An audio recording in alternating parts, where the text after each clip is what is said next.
Welcome back to the channel, everyone. So today we have more maintenance to do on the F10 behind me. One thing some of my OG subscribers may know, of course, I picked up this car at Copart almost 4 years ago. I had some damage to this front wheel and fender when I picked it up the driver's side. And so at that time, I had to replace the wheel bearing roughly about 2 or 3 months after I picked up the car. But here recently, I've started getting some noises when I'm going over bumps and things of that nature. I put the car up in the air the other day and was spinning the wheel, and you could audibly hear that there's something going on with that wheel bearing again. So I might try to see if I can insert that clip here. Right now, I don't think this is how this is supposed to sound, right?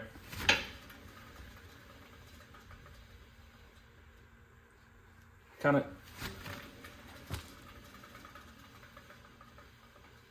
Feel like that's probably a bearing making noise. Hopefully that's being picked up on camera.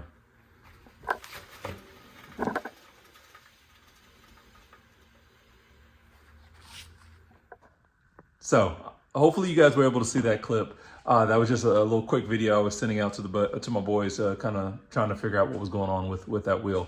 But when I originally replaced this wheel bearing, I replaced it with just an off-the-shelf brand from Rock Auto. Today, I've decided that it's best to go ahead and try to go with the FAG, which is, I believe, the OEM brand that came with the F10. So what I'm going to do right now is I'm going to get this car, not the whole car up in the air, but at least get it elevated here on the driver's side. Get the wheel off, and we'll take a look at it and see if we can tell any difference. And then I'll kind of give you guys an idea of what it looks like as far as replacing the wheel bearing. Wheel is off. We actually have got, see if we can get a little bit of focus going on here. There we go. So next step is we're gonna have to go ahead and remove our caliper and our rotor. So we're gonna get it unbolted here in the back. I'll be back with you guys here in just a moment with that, but has to come off to be able to access the hub. And before I actually do that, I'll probably go ahead and get this bolt moving here that keeps the disc on, just because we have the opportunity to do that at the moment. So I'll do that, and then we'll go ahead and pull this caliper off real quick.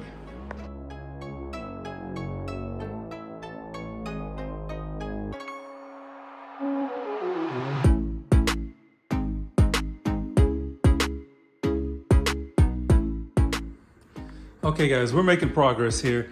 And I apologize. Apparently I didn't hit record, but I had to take out my my stud conversion here. So went in and pulled that out, got those pulled out so that we'll be able to get in here and start removing this hub.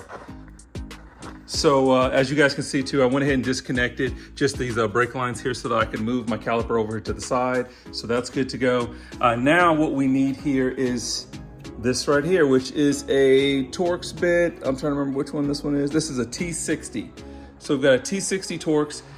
We're actually gonna come here on the back side of your knuckle here, and you've got 4 bolts that have to be removed.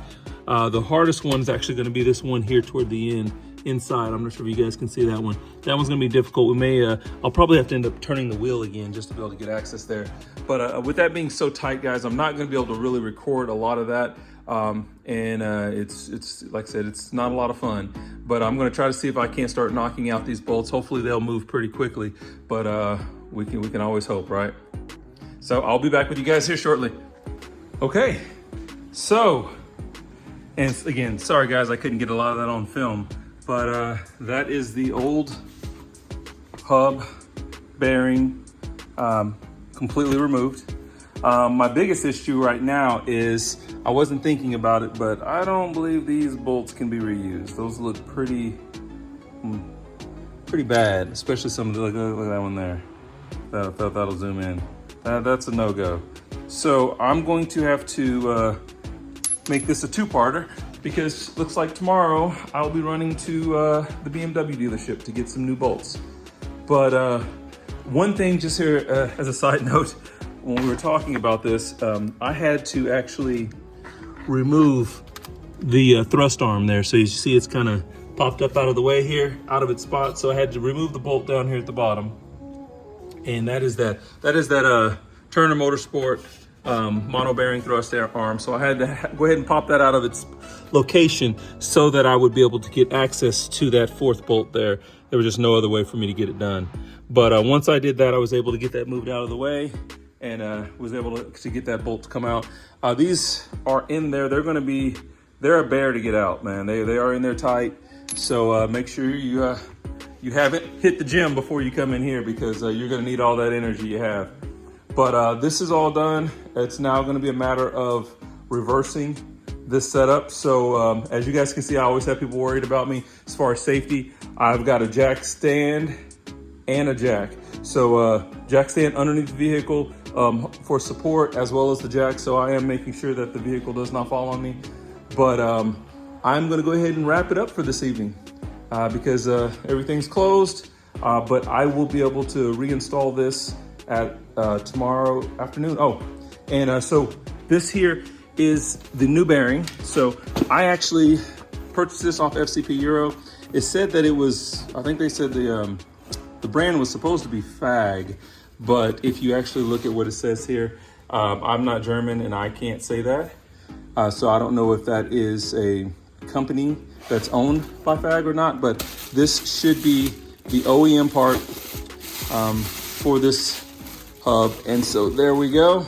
So we will get that bad boy mounted tomorrow, and then we'll be back in action. And like I said, hopefully you guys were able to hear the noise that was actually coming from that wheel hub.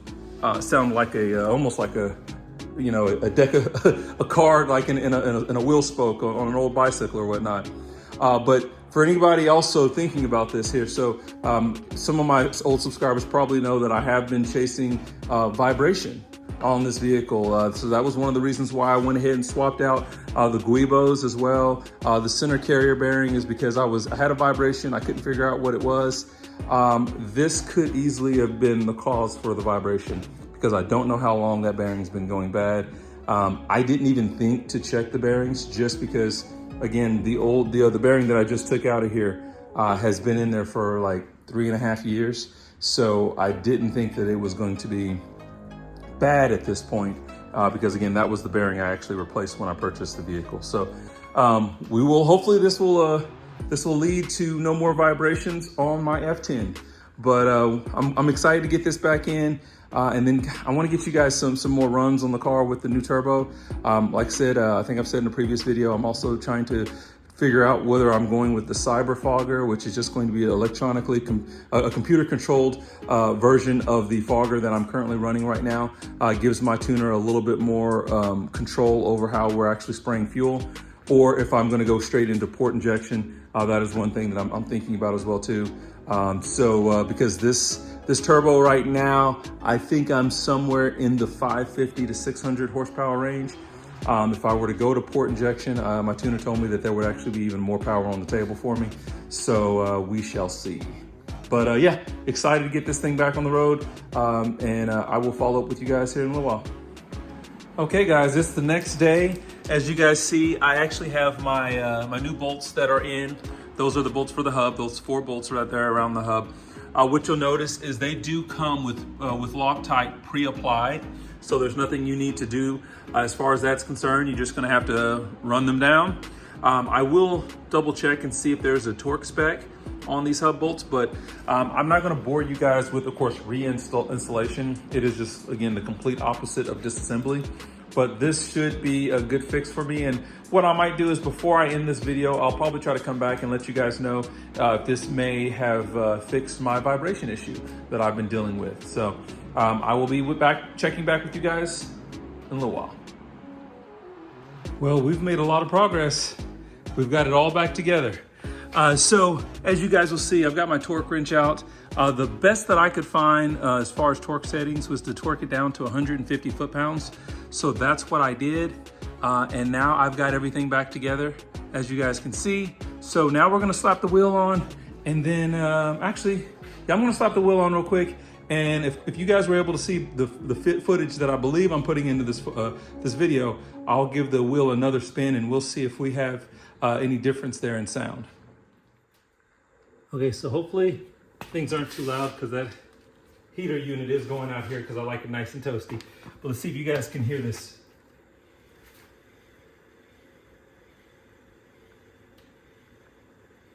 Much, much better. So all All I can hear right now is just the movement of the rotor through the caliper. I'm not hearing that click, click, click, click, click, click. I'm not hearing a ticking noise. So much better. So that's a lot smoother. Okay, so as you guys can see, we've got the car back on the ground. It's been about a week since I've been able to do the repair of the hub. And man, this was the solution. So I have found the fix for my vibration. So I'm really, really excited about that. I don't like doing hubs, but it is one of those things that you can do them. Anybody can do them. You just got to have the right tools. I think I found out one issue that I have had and why it's so difficult for me to actually pull out these bolts.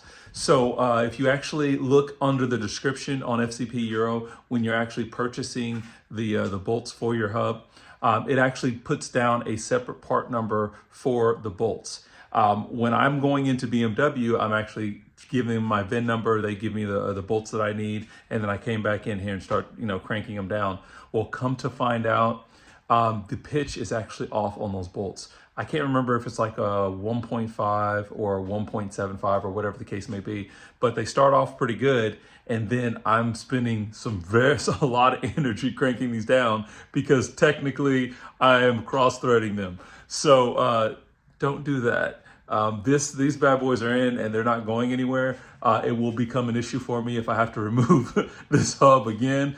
But note to yourself there, if you guys are going to do this job, pay attention to the actual bolt pitch size, thread pitch. Apparently there was something to do with the part number change. So I guess the hubs, I don't know if it was some of the newer F10 hubs or whatnot, but when you actually go into FCP Euro, you're actually getting a newer part number. Even when you put your, the 2011, 2012, whatever vehicle model year you put in, you are still getting a newer part number. So make sure that you look in that description of the part and get the correct part number for the bolts that you want to use. So that's all for you guys today. Thank you guys for coming out, checking out the channel. Make sure you like and subscribe. I have a lot more content coming for you guys. Everyone be safe, and we'll catch you guys in the next video.